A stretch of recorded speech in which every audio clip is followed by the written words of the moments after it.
दोस्तों नमस्कार। मैं विकास कुमार, आपका दोस्त और बिजनेस कोच। दोस्तों, फ्री व्यापार स्कूल में मैं हमेशा आपको नए नए बिजनेस आइडिया और नए नए नॉलेजेबल वीडियोस देता रहता हूँ। तो दोस्तों, सिलेक्शन का प्रोसेस स्टार्ट हो गया है। ड्रॉ ऑफ लॉट्स होने लगे हैं। इवन कुछ हमारे स्टेट्स, राजस्थान, मध्य प्रदेश, छत्तीसगढ़, ये सारे स्टेट में कुछ डिले हो रहा था, बट उनमें भी स्टार्ट हो चुका है। साथ ही दोस्तों, अब इसमें ढेर सारी क्वेरीज भी आना शुरू हो गई हैं, और जिन्होंने अपने से फॉर्म फिलअप किया है या फिर जिनके पास नॉलेज नहीं थी, जो डिटेल्स फिल करनी चाहिए थी, उन्होंने गलत फिल कर दिया है। इस केस में दोस्तों कुछ रिजेक्शंस के भी रीजंस आ रहे हैं, और साथ ही दोस्तों कुछ जो डॉक्यूमेंट्स अपलोड किए जा रहे हैं, डॉक्यूमेंट अपलोड करने में भी कुछ प्रॉब्लम्स आ रही हैं।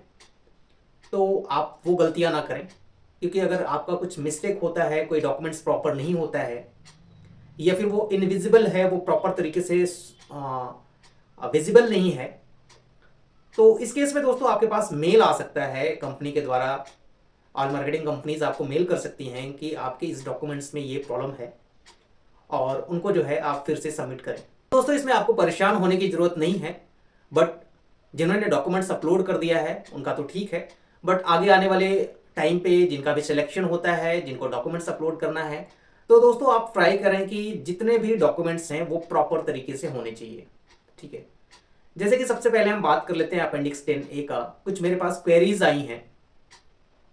कुछ क्वेरीज ये आई हैं कि जो इन्होंने अपेंडिक्स 10A अपलोड किया है, तो उसमें कुछ डिटेल्स थी जो आपके काम की नहीं है, उनको स्ट्राइक ऑफ कर देना था, रिमूव कर देना था, या फिर उसको हटा देना था उस पेज से। इस केस में दोस्तों आपके पास क्वेरी आ सकती है, क्योंकि लोगों के पास क्वेरी आ रही है कि अपेंडिक्स 10A में जो क्लॉज 6A 6B 6C है, जिसमें आप अपने मैरिड का डिटेल देते हैं कि मैं मैरिड हूँ, और अगर कोई लेडीज़ हैं जिनका नेम आफ्टर मैरिज चेंज हुआ है, वो वाला कॉलम। और साथ ही दोस्तों अगर आपका कोई नेम है वो बाद में कुछ चेंजेस आए हैं उसमें, तो इस केस में वो कॉलम भरने थे। अगर आपने उसको ब्लैंक छोड़ दिया है, अगर आपने उसको कट कर दिया है तब भी ठीक है, अगर आपने उसको ब्लैंक छोड़ दिया है तो इस केस में भी आपके पास क्वेरी आ सकती है कि इसको आप प्रॉपर तरीके से फिलअप करके भेजें। साथ ही दोस्तों जो एक और पॉइंट आता है वो होता है आपका 21वां जो पॉइंट है, जिसमें कोई डीलरशिप है या कोई डीलरशिप है नहीं है, एलपीजी डीलरशिप है कि नहीं है, वो वाला दोस्तों कॉलम आप अगर आपके पास नहीं है तो उसको आप काट दीजिएगा। और साथ ही अगर आप उसको चाहते हैं तो उसको हटवा भी सकते हैं। ठीक है। जो भी आपके काम की चीज़ें हैं उसको ही अपने एफिडेविट पे रखिए, बाकी चीज़ों को आप वहाँ से रिमूव कर दीजिए। ठीक है। एक चीज़ का ये ध्यान रखें। दूसरा चीज़ ये है दोस्तों, जब उस पर आपके स्टैंप और साइन होते हैं जो नोटराइज स्टैंप और साइन का होता है वो क्लियर विजिबल होना चाहिए। और जो डेपोनेंट होता है, वो जो साइन करते हैं, जो शपथकर्ता होते हैं, जिनका बिल्कुल नीचे कॉलम आता है साइन करने के लिए, वहां पे भी दोस्तों बिल्कुल क्लियर साइन होना चाहिए। ऐसा ना लगे कि किसी और ने किया हुआ है, या फिर जो आपने साइन अपलोड किया है डिपोनेंट का, जो अप्लीकेंट है, अप्लीकेंट का साइन और साथ में वहां पे जो साइन किया गया है, दोनों मैच होने चाहिए। इस केस में भी आपके पास क्वेरी आ सकती है कि फिर से आप अपेंडिक्स 10A अपलोड करें। अब हम बात करते हैं दोस्तों एज प्रूफ की। एज प्रूफ की बात करें तो दोस्तों एज प्रूफ, इसमें जो भी आपने डॉक्यूमेंट्स लगाया हुआ है या फिर फॉर्म फिलअप करते समय जो भी आपने डिटेल दी है एज प्रूफ में, सपोज दैट कि आपने एज प्रूफ में 10th का सर्टिफिकेट दिया हुआ है, तो दोस्तों एज प्रूफ में आप 10th का सर्टिफिकेट ही अपलोड करें, और साथ ही दोस्तों वो सेल्फ अटेस्टेड होना चाहिए। ठीक है। अब हम बात कर लेते हैं एजुकेशनल क्वालिफिकेशन की। जो भी आपने मैक्सिमम या मिनिमम क्वालिफिकेशंस की डिटेल आपने अपने एप्लीकेशन फॉर्म में दिया है, सपोज दैट कि आपने 10th का दिया हुआ है, 12th का दिया हुआ है, ग्रेजुएशन का दिया हुआ है, या फिर जिन्होंने सिर्फ 10th का दिया हुआ है, तो दोस्तों सबसे पहले तो वो जो सर्टिफिकेट होगा वो सेल्फ अटेस्टेड होना चाहिए, पहला चीज। दूसरी चीज दोस्तों, मेरे पास कुछ क्वेरीज और आ रही हैं कि जो उन्होंने अपलोड किया हुआ है 10th का सर्टिफिकेट, वो विजिबल नहीं है। ठीक है।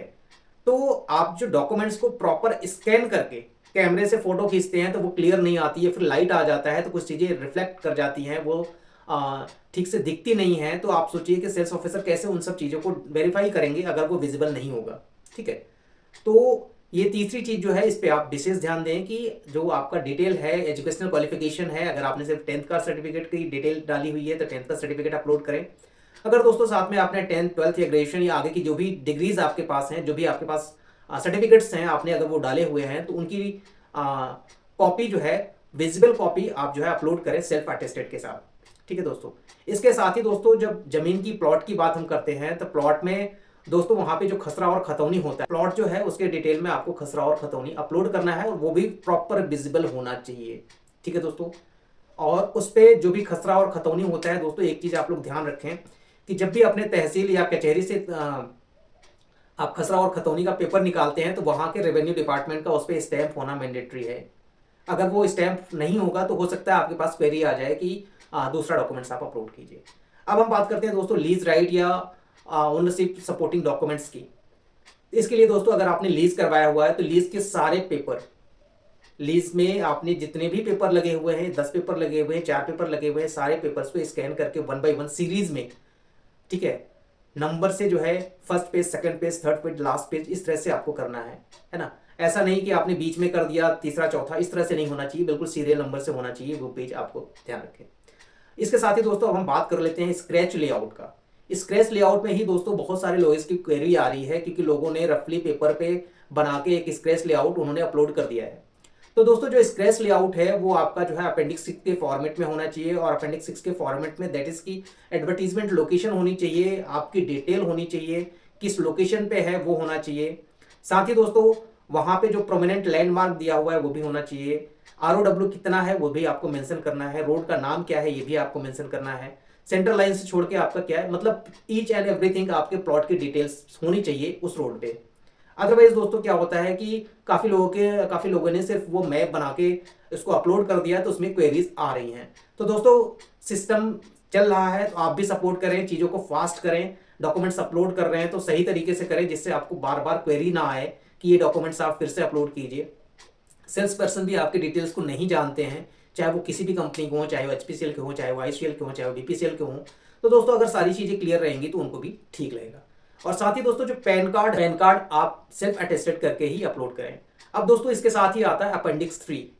अपेंडिक्स 3 जिन्होंने बनवाया हुआ है उसमें अपेंडिक्स 3 का ऑप्शन आता है, अपेंडिक्स 3 आप अपलोड कर सकते हैं। अपेंडिक्स 3 अपलोड करते टाइम दोस्तों एक चीज का ध्यान रखें आप, अपेंडिक्स 3 जो है वो बिफोर डेट ऑफ एप्लीकेशन और ऑन डेट ऑफ एप्लीकेशन होना चाहिए। इसके बाद का अगर आप उसको लगाते हैं तो वो आपका कैंसिल कर दिया जाएगा application due to wrong documents की वजह से। तो दोस्तों इस चीज का आप ध्यान रखें कि अपेंडिक्स 3 जो है लीज डीड जो है आपका ये बिफोर डेट ऑफ एप्लीकेशन का होना चाहिए। अपेंडिक्स 10A जो है वो करंट डेट का भी होगा तो चलेगा। ठीक, अब हम बात कर लेते हैं दोस्तों जो स्पेशल कैटेगरीज हैं, जैसे कि आपके SC कैटेगरी हैं, OBC कैटेगरी हैं, ठीक है, या फिर SCPH हैं, OBC PH हैं, या हैंडीकैप ओपन PH हैं। तो इनकी जो स्पेशल कैटेगरीज है दोस्तों इसके भी डॉक्यूमेंट्स आपको लगाने हैं। और SC ST के केस में दोस्तों जो अपेंडिक्स 6 होना चाहिए वो डेट ऑफ एप्लीकेशन के बाद का होना, मतलब पहले का होना चाहिए। इस चीज का भी आप ध्यान रखें, इसमें भी आपको प्रॉब्लम्स आ सकती हैं। तो जो भी मेल आता है आपको डॉक्यूमेंट्स अपलोड करने के लिए SC ST कैंडिडेट्स के लिए मैं बता रहा हूँ कि उसमें बिल्कुल क्लियर लिखा होता है अपेंडिक्स 6 शुड बी ऑन और बिफोर डेट ऑफ एप्लीकेशन, मतलब जो अपेंडिक्स 6 होना चाहिए वो पहले का होना चाहिए। और साथ ही दोस्तों वो जो अपेंडिक्स, ये तो बात कर हो गई SC और ST की। OBC कैटेगरी की बात करें तो दोस्तों OBC कैटेगरी में भी सेम है, तो आप कोशिश करें कि पहले का हो तो उसको आप अटैच करें। ठीक है, अब हम बात कर लेते हैं दोस्तों CC1 CC2 ग्रुप से जो भी आते हैं उनको अपना सपोर्टिंग डॉक्यूमेंट्स वहां पे अपलोड करना है। दोस्तों डॉक्यूमेंट्स को बहुत ध्यान से अपलोड करें और जैसे ही आपके पास मेल आए तुरंत रिवर्ट करें आप मेल पे। जब भी आपके पास कॉल आता है, ऑयल मार्केटिंग कंपनी के सेल्स ऑफिसर आपसे कांटेक्ट करते हैं, उनको उनकी जो भी क्वेरीज हैं उनको आप प्रॉपर तरीके से उनको समझाएं और बताएं लीगल तरीके से। जो डॉक्यूमेंट्स मांगे गए हैं वही डॉक्यूमेंट्स दें और फालतू के कोई भी डॉक्यूमेंट्स आप ना दें। ठीक है, कुछ क्वेरीज और आ रही हैं दोस्तों मेरे पास कि सर मुझे LY के स्टेज पे जो है पार्टनरशिप इंडक्ट करना है तो उस केस में क्या किया जाए, या फिर मैंने पार्टनरशिप किसी से किया हुआ है, पार्टनरशिप में मैंने फॉर्म को फिलअप किया हुआ है। तो दोस्तों अगर आपका पार्टनरशिप फॉर्म है तो इस केस में आपको पार्टनरशिप डीड एक बनाना पड़ेगा। पार्टनरशिप डीड दोस्तों इजिली बन जाएगा, किस सिचुएशन में बनाना है और पार्टनरशिप के क्या क्या कंडीशंस होने चाहिए वो आप आपके किसी भी लॉयर से कंसल्ट करके एक पार्टनरशिप डीड आप बना सकते हैं इस टाइम पेपर पे। और उसमें दोस्तों अपने शेयर भी आप डिफाइन कर लीजिएगा कि कितने कितने % का शेयर होल्डर होगा कोई भी, क्योंकि अगर दोस्तों कोई 2 पार्टनर हैं तो फर्स्ट जो होता है वो प्राइमरी पार्टनर होता है, जो सेकंड होता है वो सेकेंडरी होता है। तो फर्स्ट जो भी होता है वो आप 51 या 49% के जो भी शेयर होल्डर्स के आपके कंडीशन से उनको आप कर सकते हैं।